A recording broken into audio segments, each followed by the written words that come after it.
जो बांग्लादेश का मैटर है, ये मैं प्रधानमंत्री मोदी के ऊपर छोड़ता हूँ, वो उसको जैसे चाहे टैकल करे। और क्या मोदी साहब जो हैं वो अपनी ताकत का पूरा इस्तेमाल कर सकेंगे? नरेंद्र मोदी जी का विजिट टू यूएस। अमेरिकी सदर डोनाल्ड ट्रंप ने ये कहा कि मैं बांग्लादेश को नरेंद्र मोदी के हवाले करता हूँ। ठीक है जी, इस चीज को समझने की जरूरत है। और इसमें जारी बात है, बांग्लादेश का जो इशू टेकअप हुआ है वो डोनाल्ड ट्रंप के सामने आया। तो डोनाल्ड ट्रंप ने कहा कि मैं इसको इंडिया के हवाले करता हूँ। इट मीन्स कि तुमसे जो होता है कर लो ना वहां पे। सो इस चीज को ट्रंप को जवाब देना पड़ा।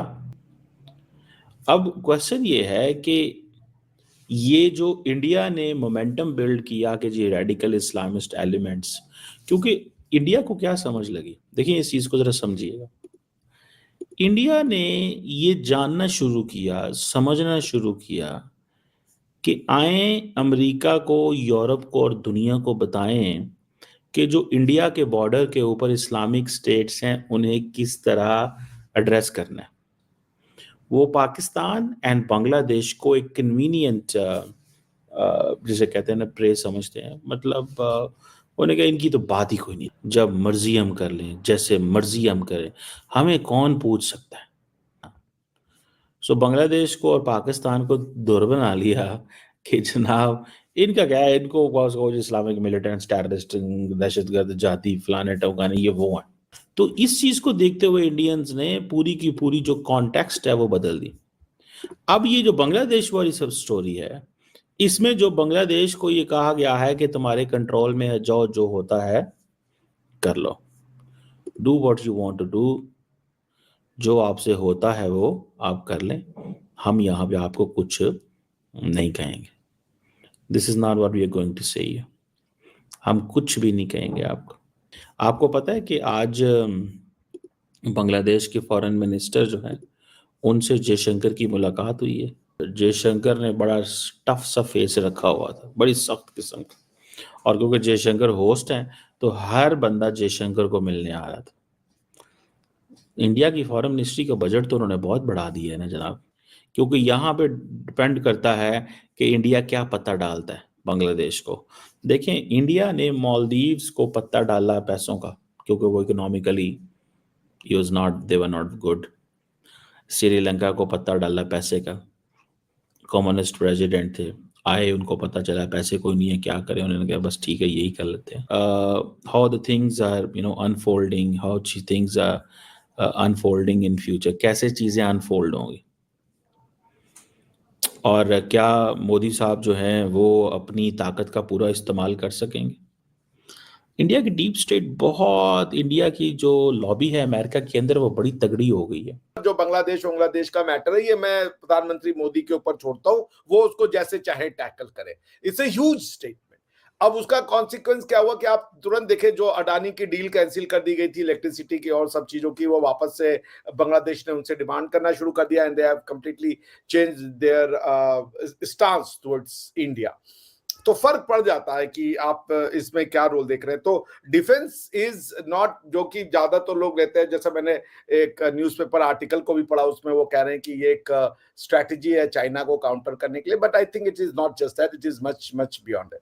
हाँ, इंडिया के लिए ये अभी भी टफ होगा, मैं फिर कह रहा हूं, लेकिन एक इसमें अच्छी चीज है कि जो डोनाल्ड ट्रंप साहब है वो इंडिया के लिए रशिया या अमेरिका वाली सिचुएशन नहीं क्रिएट कर रहे हैं, जो कि जो बाइडेन या उनकी एडमिनिस्ट्रेशन कर रही थी।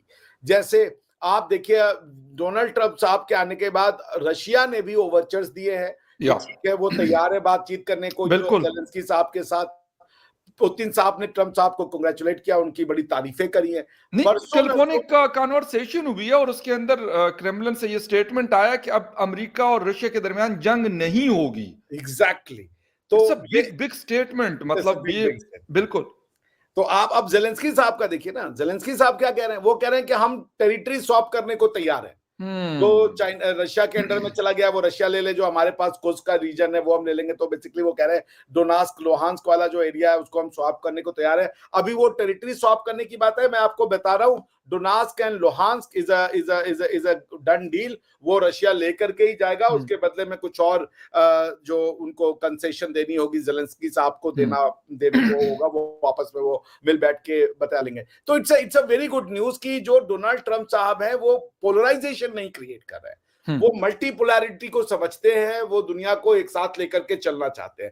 वो दुनिया में ये भी चाहते हैं कि अमेरिका सबका पड़ोसी बनने की कोशिश ना करे और ना ही अमेरिका दुनिया की पुलिस या चौधराहट करने की कोशिश करे। वो अमेरिका को जो उनका ड्रीम है मागा, मेक अमेरिका ग्रेट अगेन, वो make America great again through करना चाहते हैं टैरिफ्स एंड वॉर और थ्रू ट्रेड।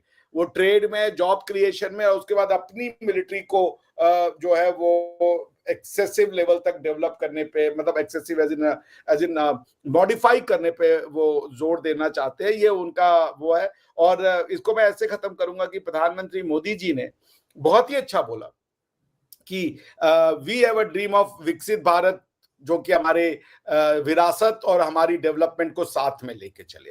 बिकॉज भारत, उसकी हिस्ट्री के बिना भारत तो नहीं रह जाएगा ना। तो हमारी विरासत और हमारी हिस्ट्री जो डेवलपमेंट है उसको साथ में लेके चले, इसको हम विकसित भारत कहते हैं। और इसी को इंग्लिश में जो अमेरिका के परिप्रेक्ष्य में डोनाल्ड ट्रंप साहब कहते हैं मागा, make America great again. Guns and roses, मतलब रोमांस भी है उनका डोनाल्ड ट्रंप के साथ। फिर उनके डिफेंस डील्स हो रही हैं बड़ी बड़ी, जिनको लेकर पूरी दुनिया में हेडलाइंस बन रही हैं। और उनकी जो प्रेस कॉन्फ्रेंस है उसमें भी बहुत से सवालों के जवाब हुए, डोनाल्ड ट्रंप ने भी जवाब दिए। टैरिफ रिलैक्सेशंस लेके, उसके तोहफे लेके नरेंद्र मोदी गए हैं डोनाल्ड ट्रंप के पास। लेकिन मुझे आपसे ये जानना है कि ये फोर्थ ग्लोबल लीडर हैं जो डोनाल्ड ट्रंप के ऑफिस संभालने के बाद अमेरिका का विजिट कर रहे हैं। कितना सिग्निफिकेंट लगा है आपको उनका ये विजिट टू यूएस? देखिए, डोनाल्ड ट्रंप पता है इस वक्त किस मूड में है? किस में? क्या डांस के? डोनाल्ड ट्रंप ने कहा जो डांस है, रिवायती अंदाज है, वो तो बड़ा पॉपुलर हो गया ना हर जगह पे। जी जी। तो that is the new Donald Trump and that is the new world order. अब डोनाल्ड ट्रंप अपना डांस जो है, तो सियासी डांस जो है उसका, he is going to imprint it on the world, whether it is the NATO, whether it is India, whether it is China, and whether it is Russia. Right. तो I think we should discuss this. उसकी वजह ये है कि Donald Trump ने पहले 30 दिन के अंदर अंदर ही अफरा तफरी खड़का दिया था। So now to come to this question of कि आपने कहा कि चौथा लीडर है। जी। हाँ, पहले मेरा ख्याल है जापान वाले हो गए हैं, और इजराइल सबसे पहले आया है, नेतन्याहू हो गया, जापान हो गया, और फिर जॉर्डन से भी मिल लिया है। बिकॉज ऑब्वियसली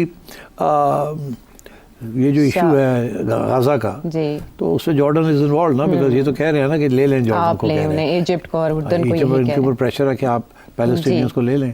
तो जॉर्डन की तो फटी हुई है, उधर सीसी की इजिप्ट में फटी हुई है, because they are the recipients of American aid, उसके बगैर ये रह नहीं सकते।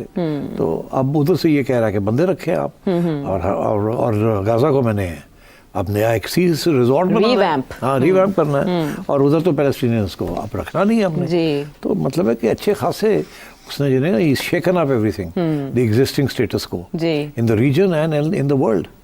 तो अब लेट्स फर्स्ट डिस्कस इंडिया में। इंडिया में ये है कि हमें ये तो पता है कि इंडिया की एक पार्टनरशिप है विद द यूनाइटेड स्टेट्स, वो क्वाड के अंदर है ना इंडिया, और साउथ चाइना सी के अंदर जो भी ये जो Australia, Japan, India and America जो कुछ कर रहे हैं वहाँ।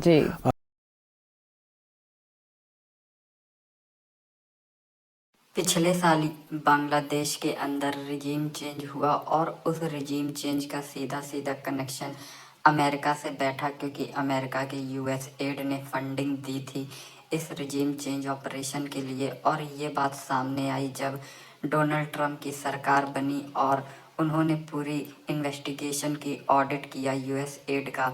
इसके बाद जब पीएम मोदी डोनाल्ड ट्रंप से मिलने गए तो प्रेस कॉन्फ्रेंस के दौरान उनसे एक क्वेश्चन पूछा गया कि क्या बांग्लादेश के रिजीम चेंज ऑपरेशन में बांग्लादेश का हाथ था। इस पर ट्रंप ने बोला कि ऐसा हो सकता है, और उन्होंने साथ ही ये भी कहा कि बांग्लादेश का जो भी भविष्य होना है अब ये प्राइम मिनिस्टर मोदी के हाथ में है, वो जैसा चाहे वो कर सकते हैं। और इसी के साथ एक बात क्लियर हो गई कि अब बांग्लादेश का भविष्य है वो भारत के हाथों में है और भारत जो चाहेगा वही होगा, क्योंकि अमेरिका की खुली छूट मिल चुकी है। और इसके बाद पाकिस्तान और बांग्लादेश के अंदर पैनिक की सिचुएशन है, क्योंकि उन्हें पता है कि उन्होंने जितने भी बुरे काम किए हैं उन सब का उनको हर्जाना भुगतना पड़ेगा।